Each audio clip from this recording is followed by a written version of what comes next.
At exactly 1 p.m., amidst tight security at the General Court Martial, a speeding mobile prison van guarded with 2 patrols of military police arrived.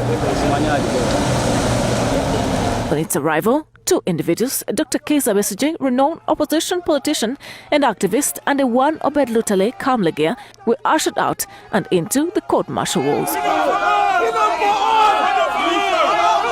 But before charges were preferred, Besigye and Obed Lutale Kamlegia told court that it had no jurisdiction to try civilians. The tribunal then inquired if Besigye could be represented by the state if he had no lawyers, something he objected. I object to a court of the military because I am not a member of the UPDF, and I believe that I should be tried by a civil court if I am suspected of having committed an offense. Even in the presence of Arias Lukwago, he told court he had not yet issued any instruction. This presented a conundrum of Besigye appearing without representation. The tribunal was adjourned for 15 minutes, and when it resumed for charges including possession of firearms, offences related to security, possession of a pistol model 27 KAL, a preserve of defence, and possession of a pistol model HB 1014 1953 were preferred against him. The 2 accused pleaded not guilty to the counts. Statement of offence on count 1. Offences relating to security, contrary to section 128, subsection 1F of the UPDF Act, cap 330. Unlawful possession of firearms, contrary to section 4, subsection 1 and 2 of the Firearms Act, cap 320.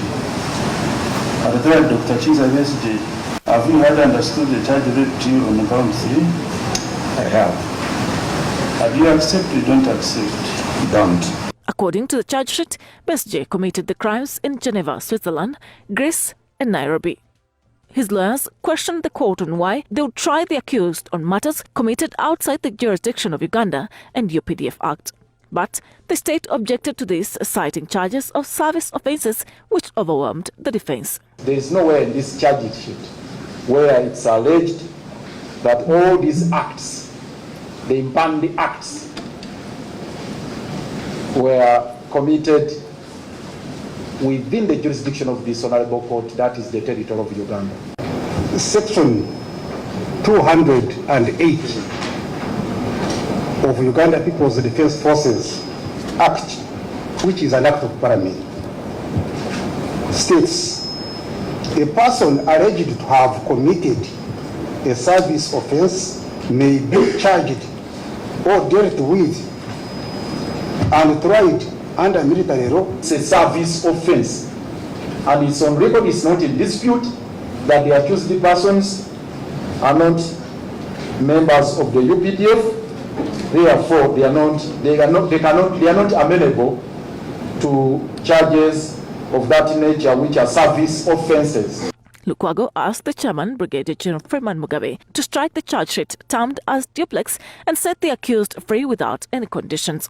Lead prosecutor, however, asked the tribunal to dismiss the defence prayers. Mr. Chairman, that the accused persons have been illegally produced before you. Dismiss the case, set the accused persons free unconditionally, and have them discharged.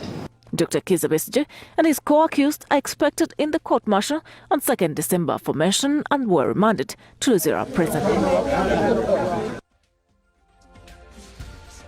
Shamim, according to your report, we're dealing with crimes committed between October 2023 and November 2024, and this is in Nairobi. We hear of other nations. There definitely must be more outside your report. Can you please tell us more? While the charge sheet is very clear on 3 offences committed in Nairobi, it's a little bit uncertain about the particular charges which are preferred in regards to the offences committed in Greece and in Switzerland, Geneva. What we know so far about Dr. Kizza Besigye are the many times he has been arrested. By 2015, he said he had been arrested or incarcerated 43 times. By now, we cannot be able to count how many times he has been preferred charges against, but also we know that in 2021, Dr. Kizza Besigye, who had been charged in 2016 with a charge of treason, this was dropped by the state.